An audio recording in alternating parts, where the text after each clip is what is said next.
The rain had been falling for hours, drumming endlessly on the roof of Miller's diner like a warning no one wanted to hear inside. The fluorescent lights flickered, casting pale reflection. Over the faded checkered floor, the few customers kept their heads down, lost in their own worlds, but everything changed the moment an old woman stepped in, shaking, drenched and terrified. She wasn't just looking for food or warmth, she was looking for help, and the person she chose wasn't a police officer or a friendly neighbor, or even the waitress she brushed past. She walked straight toward the tall, rough-looking biker sitting alone in the corner booth, and did something no one expected. She flashed a quiet, subtle hand sign, one that only a trained eye or someone who had lived through darkness would recognize, and the biker froze, his heart pounding, because he understood exactly what that sign meant. Before we dive in, if you believe in kindness, in unseen struggles, and in second chances, please like, comment, share, and subscribe. It helps more than you know. The old woman's trembling hand dropped to her side as quickly as it had risen, but the damage, or the salvation, was already done. The biker,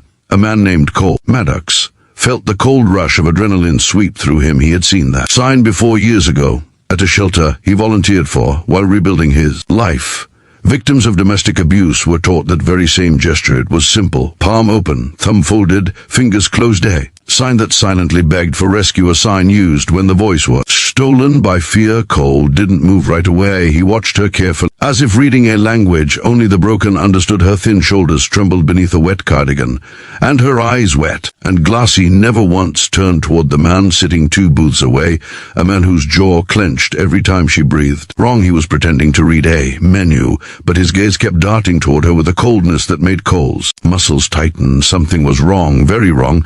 The old woman slid into a booth, her back hunched, her fingers fiddling with the edge of her sleeve. Cole noticed faint bruises peeking from her wrists, old ones, layered over new ones like a history carved into her skin. He had seen too much in his life not to understand what those marks meant, and the man watching her there had to be the one who put them there. Cole shifted slightly enough to get a clear look at the man, mid-40s, thick shoulders, nervous movements, jaw constantly grinding, like someone ready to snap. A dangerous type, a controlling type. Cole had dealt with people like him before when he was younger, angrier, and living a life that nearly destroyed him. But now all that old knowledge, that old anger, that old strength, it was suddenly useful again. He lifted his coffee cup, pretending to drink while discreetly observing that the old woman didn't touch her menu. Her eyes remained fixed on her lap, her breathing unsteady, her fingers wrapped so tightly around her bag strap that her knuckles turned white every few seconds. She glanced at Cole, quick, hidden flicks of her eyes checking if he had understood her silent cry. He had, and he wasn't going to ignore it. Cole placed his cup down slowly, deliberately. He stood, wiped his hands on his jacket, and walked toward her booth.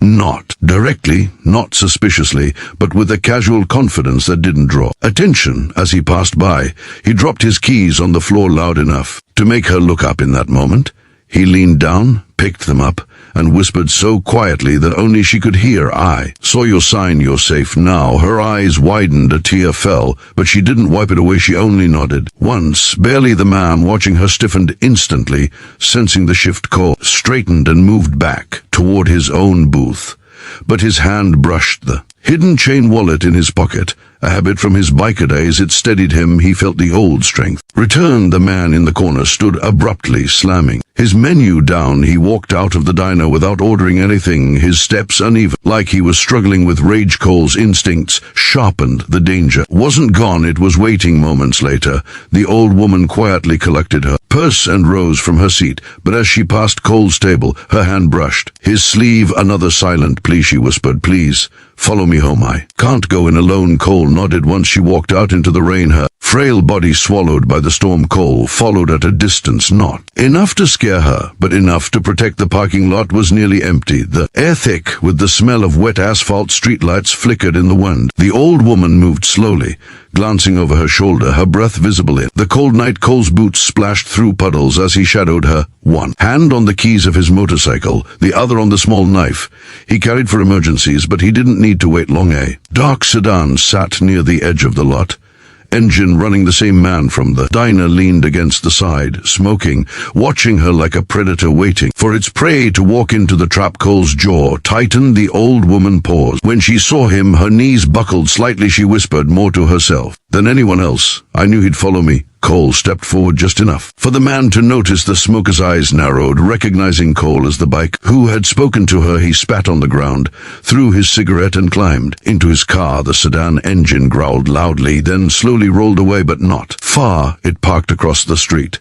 headlights off, waiting. Cole swallowed hard. This wasn't just a domestic problem. This was something deeper. The old woman finally reached her small, worn-down house, the paint peeled from the walls, and the porch light flickered. Cole followed behind, stepping onto the porch, keeping his voice steady. He didn't want to scare her. Inside, the house smelled of lavender and old books, but beneath that was a faint tinge of something darker: fear, loneliness, and years of silence. She set her bag down, exhaled shakily, and finally turned to him fully. Her hands trembled. She told him her name was Evelyn Marsh. She didn't give him details at first, only fragments. Her son, her only son, had changed over the years. Something inside him twisted, hardened. He controlled her finances, her medicine, her movements. Tonight, after she accidentally broke a glass, he had grabbed her, shoved her into a wall, and threatened her life. She escaped while he was drunk and distracted, running into the storm. Cole felt his fists clench. Memories he had tried to bury resurfaced. Nights when he himself had been in dark places, people who had saved him when he did deserve saving. He owed the world a debt, and perhaps this woman was the reason. Fate had brought him to that diner tonight. He told her she wasn't alone anymore. He meant it, but outside, the sedan's engine rumbled again. Cole looked through the worn curtains and saw the silhouette of the man sitting inside, just waiting. He wasn't going away. The storm intensified. Thunder echoed miles away. Evelyn trembled again, not from cold, but from the reality that danger was still outside her door. Cole stood firm. He told her to lock every window and turn off the lights. He stepped back onto the porch, his boots striking the soaked wood, and faced the dark sedan head-on. He wasn't armed, but he didn't need to be. Sometimes a man's presence said enough. The sedan slowly rolled forward, stopping just a few feet from the house. The window lowered, and the enraged son leaned out, yelling something incoherent, his words slurred with alcohol and rage. But Cole didn't budge. His broad frame stood like a shield. The sedan lurched, as if about to move closer, but then Cole stepped off the porch and walked straight toward it. He didn't shout, he didn't curse, he simply stared through the windshield with a look that carried decades of battles and redemption. The kind of look that warned, "You will not touch her." The sun froze. Fear flickered in his eyes. He slammed the car into reverse, tires screeching, and sped away into the night. But Cole knew this wasn't the end. He stayed with Evelyn for hours. They talked. She finally opened up, sharing everything she had endured: the loneliness, the guilt, the fear of her own child. Cole listened with patience and compassion. He helped her call someone she trusted, an old neighbor who promised to come in the morning. He brewed her tea, fixed her broken front door lock, and even cleaned the shattered glass from her living room floor. As the night deepened, Evelyn finally slept peacefully, safely for the first time in years. Outside, Cole sat on her porch, watching the street. The rain eased into a mist. The world grew quiet, and something unexpected happened inside him. He felt purpose again, not the kind that came from riding with a biker group, but the kind that came from protecting someone who had no one. Just before dawn, he heard footsteps, slow, hesitant. He looked up and saw Evelyn standing in the doorway, wrapped in a blanket, her eyes soft and grateful. She whispered that no one had ever protected her like this, not even her late husband. She told him he had given her life back. Her voice broke when she said she had been afraid to ask anyone for help because she thought no one would believe her. Cole stood, walked to her, and gently placed a hand on her shoulder. He told her she didn't need to be afraid anymore. He would help her file charges.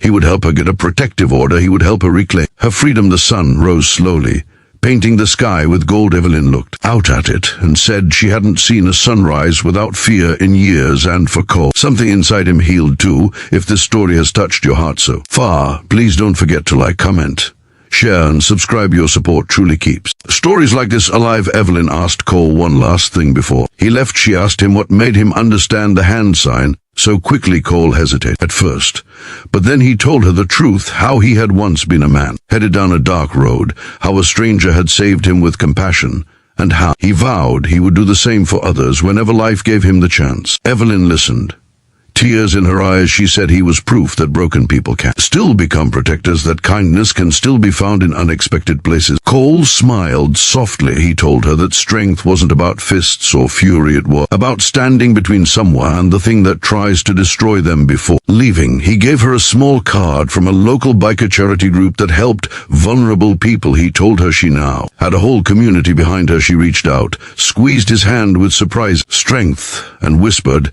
"You saved me." Cole shook his head. "No. Ma'am, you saved yourself. I just answered when you called." He stepped off her porch, the rising sun warming his back, and walked to his motorcycle. He didn't look like a hero. He didn't need to. The road stretched before him, but so did a renewed sense of purpose. Evelyn watched him ride away, her heart full. The world felt safer, brighter, possible, and somewhere deep inside, she knew she would never be afraid again. Before the video ends, I want to ask you, would you comment below? Tell us how this story made you feel, or share a moment when kindness changed something in your life. If this story touched your heart, please like, comment, share, and subscribe. It truly helps the channel grow and keeps these stories coming.